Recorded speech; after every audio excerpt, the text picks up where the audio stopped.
जय हिंद। आज के इस वीडियो हम देखेंगे क्लास 11 का चैप्टर 10 है कॉम्प्लेक्स नंबर। इस वीडियो में हम देखेंगे आर्गुमेंट क्या होता है, प्रिंसिपल ऑफ आर्गुमेंट क्या होता है, प्रॉपर्टीज क्या होता है, पूरा ए टू जेड एकदम बेसिक से लेके देखेंगे। हम दो मेथड से आपको प्रॉपर चीज डाउट क्लियर कर दूंगा, ठीक है। तो स्टार्टिंग करते हैं। आर्गुमेंट बोलते हैं या तो इसे एम्पलीट्यूड बोलते हैं, दोनों वर्ड सेम होता है, ठीक है। और फिर कॉम्प्लेक्स पढ़ रहे तो कॉम्प्लेक्स नंबर का ही है, ऑब्वियस बात है, ठीक है। अब यहां से बेसिक डिफिनेशन हमारा यह है कि the angle of a complex number makes with A positive real axis. मतलब जो एंगल बनाएगा कॉम्प्लेक्स नंबर का वो पॉजिटिव रियल एक्सिस के साथ बनाएगा। अब ये कौन सा फंडा आया अभी देखाते हैं। जैसे ए हमारा एक्स एक्सिस है, ए हमारा वाई एक्सिस है, ठीक है। हम पढ़ते आ रहे हैं कि जेड बराबर क्या होता है, कॉम्प्लेक्स नंबर को इंडिकेट करते हैं और एक्स प्लस आयोडा वाई इस तरह लिखते हैं कि जहां एक्स और वाई रियल है, और लेकिन जिसके साथ आयोडा नहीं है वो प्योरली रियल है, जिसके साथ आयोडा लगा है वो इमेजिनरी है। क्लियर है यहाँ तक, ठीक है। अब रियल नंबर है, इमेजिनरी है। अब यहां से समझिएगा एक्स हमारा रियल है तो हम इसे बोल सकते हैं क्या चीज, रियल एक्सिस बोल सकते हैं। y के साथ आयोडा लगा है तो हम इसे बोल सकते हैं इमेजिनरी एक्सिस है। या तो कोई डाउट नहीं है। बोला था क्या चाहिए, एंगल जो बनाएगा वो पॉजिटिव रियल एक्सिस के साथ बनाएगा। यानी यहां से जो भी एंगल बनाएगा, इधर से इधर इधर इधर इधर इस ये यहां से फिर यहां से चल, मतलब कि इसके साथ बनाएगा, यहां से स्टार्टिंग होगा। मान लेते हैं हम यहां से एक एंगल बना दिया थीटा, कोई पॉइंट तक जा रहा, कहां तक, इन्फिनिटी तक थोड़ी लेना है, तो कोई पॉइंट इंड कर देते हैं, यहां से कोई पॉइंट मान लेते पी तक गया, फिर इस पे परपेंडिकुलर डाल देते क्यू तक। इसका डायग्राम हम यहाँ पे बना दे रहा हूं, ठीक है।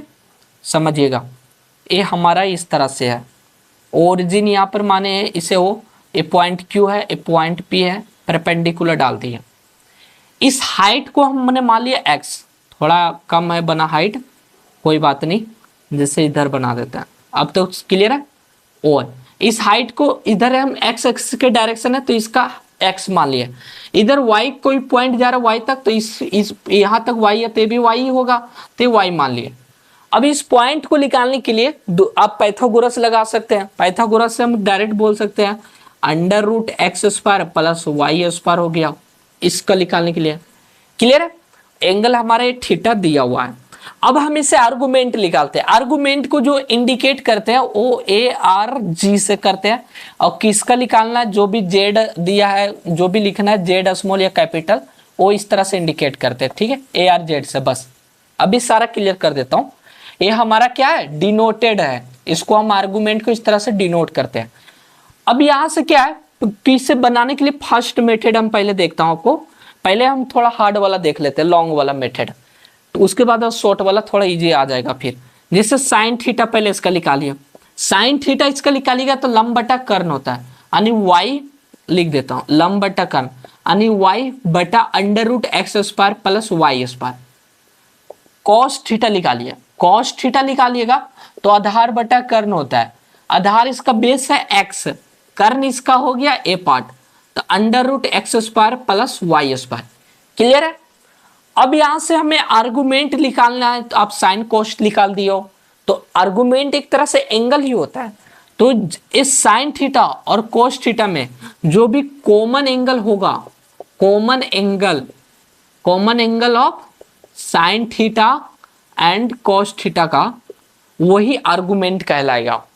जैसे अभी समझ में नहीं आया है कोई बात नहीं, अभी समझाते। जैसे जेड बराबर मान लो -1 माइनस आयोडा दे दिया, ठीक है, एग्जाम्पल लेके डायरेक्ट समझते हैं। इस तरह से क्वेश्चन दे दिया, जैसे हमने यहाँ पे क्या लिए थे, जेड बराबर एक्स प्लस आयोडा वाई, उसी अकॉर्डिंग डायरेक्ट हमें -1 माइनस आयोडा हमने ले लिया। क्लियर है। अब यहाँ से हमने क्या करना है, -1 माइनस आयोडा ले लिया, तो इसका हम ग्राफ बनाते हैं पहले, या चलो इसका करते हैं। एक्स का वैल्यू -1, वाई का भी वैल्यू कितना हो गया -1, ठीक है। अब x का वैल्यू -1, y का भी वैल्यू -1, तो हमें यहाँ से जैसे बताएं उससे बनाते हैं। आपने बोले पहले साइन थीटा निकालने के लिए, तो हम साइन थीटा निकालते हैं। y का वैल्यू -1 बटा अंडर रूट एक्स स्क्वायर का -1 का स्क्वायर 1 ही होगा, प्लस -1 का स्क्वायर भी 1 ही होगा, यानी -1 बटा √2 आ गया साइन थीटा का वैल्यू, ठीक है।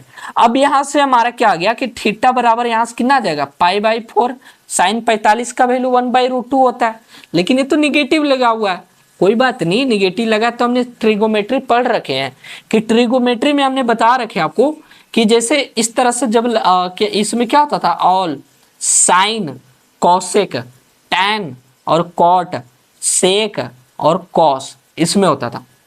ठीक है, इसमें जो होता था pi minus theta, pi plus theta, 2 pi minus theta, इतने ही लेके चलना भी इसमें, उतना डीपली और नहीं जाना है कि 2 पाई प्लस थीटा फिर बस यहीं तक 2 पाई माइनस थीटा तक ही जाना है। ठीक है, और आगे नहीं बढ़ना है।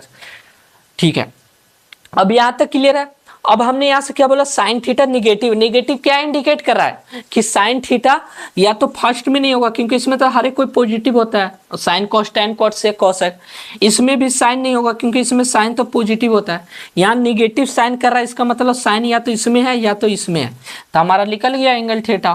थीटा का वैल्यू यहाँ से ले लेते हैं पाई प्लस थीटा, थीटा की जगह पे पाई बाई 4, तो कितना आ गया 5 पाई बाई 4।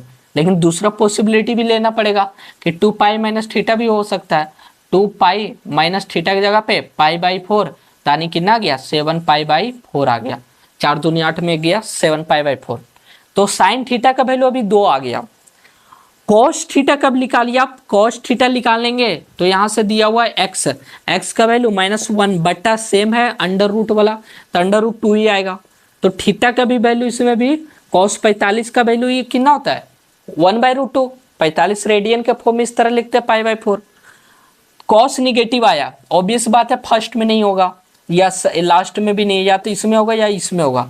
तो यहाँ से थीटा का वैल्यू कितना आ गया पाई माइनस थीटा, तो थीटा की जगह पे पाई बाई 4, यानी 3 पाई बाई 4 आ गया। दूसरा पॉसिबिलिटी क्या है थीटा का, पाई प्लस थीटा, तो पाई प्लस थीटा की जगह पे पाई बाई 4, यानी इसका आ गया 5 पाई बाई 4। साइन थीटा का वैल्यू ये दोनों आया, ए आया है और ए आया है। कॉस थीटा का वैल्यू ए आया और ए आया।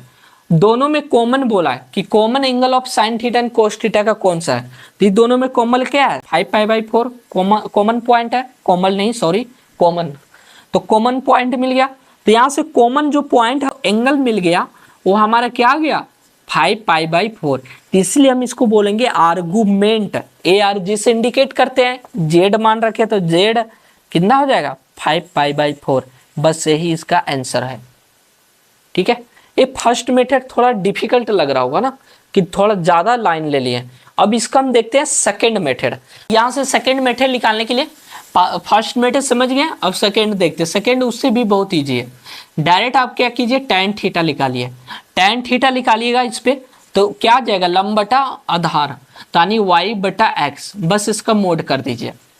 क्वेश्चन क्या था मेरा, उसमें z बराबर दिया हुआ था -1 माइनस आयोडा था, यही था, जिसमें से हमारा क्या है यहाँ पे x बराबर -1, y के वैल्यू भी -1 है। अब यहाँ से टैन थीटा निकालना है, तो tan theta equal to y के जगह पे -1, x के जगह पे भी -1 का मोड, माइनस माइनस कट गया तो 1 बटा 1, यानी इसका आंसर 1 आ गया। आंसर नहीं है 1 आया, तो थीटा बराबर हम बोल सकते हैं यहाँ से पाई बाई 4 आ गया। ठीक है, अब यहाँ से समझेगा इसका फर्स्ट मेथड के अकॉर्डिंग, ये तो 10-7 में भी पढ़े ही होंगे, एक्स एक्सिस वाई एक्सिस ये हमारा पॉजिटिव होता है, ये भी पॉजिटिव होता है, इधर एक्स डैश है तो इधर नेगेटिव होता है, वाई डैश है तो इधर भी नेगेटिव होता है। क्लियर है। अब इसमें क्या है फर्स्ट क्वाड्रेंट ये है, तो फर्स्ट क्वाड्रेंट में पॉजिटिव पॉजिटिव, एक्स वाई का लेके चलते हैं क्वाड्रेंट, एक्स मेरे यहाँ निगेटिव है फिर वाई पॉजिटिव है, फिर इसमें निगेटिव है एक्स फिर वाई भी निगेटिव है, इसमें एक्स पॉजिटिव है फिर वाई निगेटिव है, इस तरह से। तो ये हमारा first second third fourth quadrant बन गया। तो इसको बनाने का क्या फायदा है, फायदा ये है जो भी क्वेश्चन दिया है एक्स क्या वैल्यू माइनस, तो माइनस माइनस, वाई का वैल्यू क्या माइनस, एक्स भी माइनस वाई भी माइनस, तो कहाँ है थर्ड क्वाड्रेंट में है, थर्ड क्वाड्रेंट में मिल गया, हमें पता चल गया। तो थर्ड क्वाड्रेंट में अभी वही चले, यहाँ पे थर्ड में क्या है पाई प्लस थीटा, तो बस आर्गुमेंट जेड निकालने के लिए पाई प्लस थीटा की जगह पे पाई बाई 4 डाल दीजिए, 5 पाई बाई 4 इसका आंसर हो गया। अभी वही देखे थे साइन कॉस में भी वही आंसर था, सेम में आ गया। क्लियर। तो देखते प्रिंसिपल वैल्यू का दिखाते हैं, प्रिंसिपल आर्गुमेंट का देखिए कैसे निकालते हैं, बहुत ईजी है। प्रिंसिपल वैल्यू ऑफ आर्गुमेंट का ARG से इंडिकेट कर देता हूँ, आप समझ गए ना। अब यहाँ से देखिएगा प्रिंसिपल वैल्यू ऑफ आर्गुमेंट निकालते हैं, तो इसको निकालने के लिए क्या है, कुछ नहीं है, सिंपल है। देखिए हमें आर्गुमेंट में अभी हमने बताया था क्या चीज कि पॉजिटिव रियल एक्सिस के साथ एंगल बनाता है, मतलब यहाँ से जो स्टार्ट होगा वो इधर यहाँ से इस तरह से पॉजिटिव रियल एक्सिस के साथ वो बनता है एंगल। ठीक है, यहाँ तक जैसे मैंने ले लिया, चाहे यहाँ तक भी ले सकते, यहाँ से मतलब स्टार्टिंग है पॉइंट है, पॉजिटिव रियल एक्सिस से बढ़ता है। क्लियर है?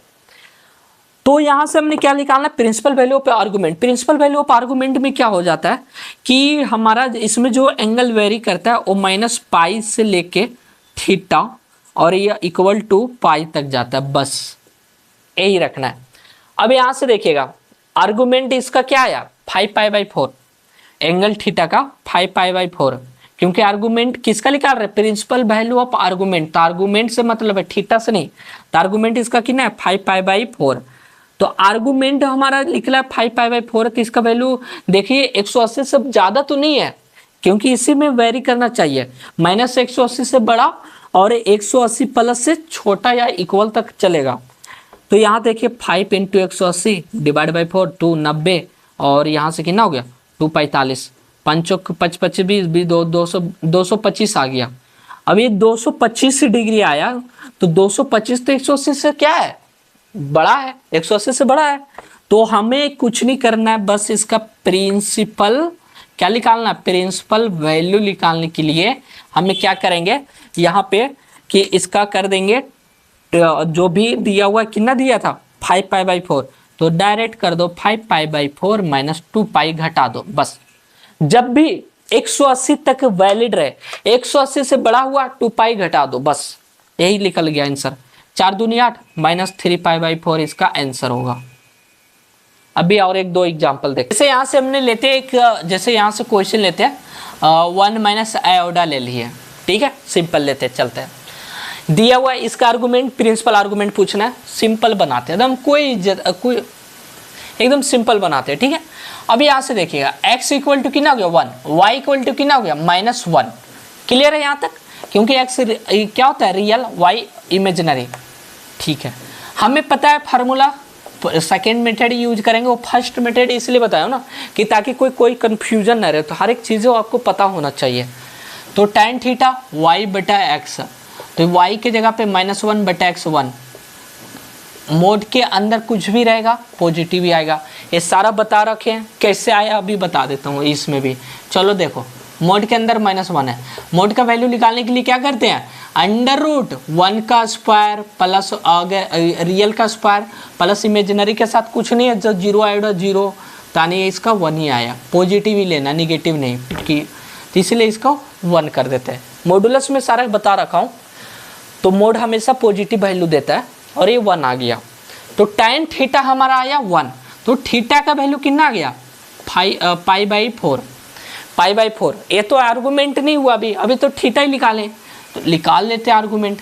इसको हमने भी बता रखे थे क्या होता है, x एक्सिस y एक्सिस, और यहाँ से देखिएगा x पॉजिटिव y नेगेटिव है, तो कहाँ जाएगा, x पॉजिटिव होता है और y नेगेटिव इधर आता है, तो यानी थर्ड क्वाड्रेंट में है। तो जैसे थीटा है π - थीटा होता है, π + थीटा होता है, और 2π - थीटा, मतलब इस क्वाड्रेंट में हमारा बिलोंग कर रहा है। तो सिंपल है, आर्गुमेंट हमें निकालना है, ARZ का आर्गुमेंट निकालना है, तो 2π - थीटा, थीटा की जगह पे π/4 कर देंगे, तो 4 दूनी 8, 7π/4 हो गया इसका आर्गुमेंट। प्रिंसिपल आर्गुमेंट निकालना कैसे निकालेंगे, अभी बताए थे, प्रिंसिपल वैल्यू ऑफ आर्गुमेंट निकालने के लिए क्या करेंगे, तो अभी देखेंगे कि उसका वैल्यू कहाँ से कर रहा था, -π से बड़ा और थीटा और 180 तक रहेगा, 180 भी ले सकते हैं या 180 से छोटा तक, ठीक है, इक्वल तक रहता है, लेस देन या इक्वल टू बोलते हैं। इसको देखिए कि 180 से बड़ा तो नहीं है, तो 180 रख दीजिए पाई की जगह पे /4, 4 दूनी 90, 45, और यहाँ से 7 × 5 = 35 और 28 और 315 आ गया, ये बड़ा है, ठीक है, एंगल बड़ा है। तो एंगल बड़ा है तो सिंपल वही करेंगे, क्या चीज़, जो भी एंगल दिया हुआ है आर्गुमेंट का उसमें 2π घटा दीजिए। अब इसको घटाने तो आता है 4 दूनी 8 -π/4, यही होगा इसका प्रिंसिपल वैल्यू ऑफ आर्गुमेंट का। क्लियर है, तो बहुत इजी था, कुछ इसमें खास ही नहीं था, ठीक है। आर्गुमेंट निकालने के लिए सिर्फ फर्स्ट मेथड में थोड़ा टाइम लग गया। अब इसका हम देखते हैं प्रॉपर्टीज। प्रॉपर्टीज में हम क्या है देखते हैं प्रॉपर्टी। फर्स्ट प्रॉपर्टीज क्या है, इसका फर्स्ट प्रॉपर्टी है कि जैसे आर्गूमेंट Z1 इंटू Z2 कीजिएगा तो इसका क्या होता है कि argument Z1 plus argument Z2 होता है। ठीक है, अभी प्रॉपर्टी सिर्फ समझना है, अभी इसका प्रूफ वगैरह नहीं देखेंगे, नहीं तो वीडियो लंबा हो जाएगा। आने वाले एक्सरसाइज में हम सारा डाउट क्लियर कर दूंगा। ठीक है, अब यहाँ से जैसे देखिए दूसरा आर्गूमेंट अगर मान ले बोल देगा Z1 का और डिवाइड बाई आर्गूमेंट Z2 का, तो इसको हम इस तरह से भी लिखते हैं कि आर्गूमेंट Z1 माइनस हो जाएगा आर्गूमेंट Z2। क्लियर है। थर्ड में हमारा यह है कि जैसे आर्गूमेंट Z पर पावर अगर n है, मतलब n टाइम्स तक कितना टाइम तक जा रहा है, तो जो भी पावर है आप इसे बाहर ले आइए और ये आर्गूमेंट Z लिख दीजिए। ठीक है, सिंपल है। देखो मल्टीप्लाई में क्या होता है, जैसे मान लो मल्टीप्लाई में पावर ऐड होता है तो अलग अलग ऐड कर दिए, डिवाइड में सब्ट्रैक्ट होता है तो सब्ट्रैक्ट कर दिए, और यहाँ से पावर रहते यानी इधर आ जाएगा। जैसे किसी पर भी पावर रहता है, जैसे लोगरिथम में लॉग में, तो आगे आ जाता है इसका, तो या ना इधर आ गया, बाकी जो पार्ट लिखा है बच गया, हो रह गया। ठीक है, जैसे फोर्थ में हम देखते हैं कि जैसे आर्गूमेंट Z कंजुगेट का निकालना, तो कुछ नहीं, इसको माइनस कर देते हैं आर्गूमेंट Z का। ठीक है, तो इस वीडियो में सारा मैंने एक एक करके देख लिया कि आर्गूमेंट किस तरह कैसे निकालते हैं, फिर प्रिंसिपल आर्गूमेंट देख लिया, फिर इसका हमने क्वेश्चन सोल्व कर दिए। अब यहाँ से हम प्रॉपर्टी देखते हैं। मेन जो इसमें है था आर्गूमेंट और प्रिंसिपल आर्गूमेंट बहुत कम रहता है, सिर्फ 2 पाई घटा दीजिए, 180 से बड़ा है बस, और आर्गूमेंट निकालिए। आने वाले वीडियो में हम इसका एक्सरसाइज देखूंगे ना, तो सारा डाउट क्लियर हो जाएगा। ठीक है, फिर आने वाले वीडियो में और मिलते हैं, फिर मिलते हैं नेक्स्ट वीडियो में। जय हिंद।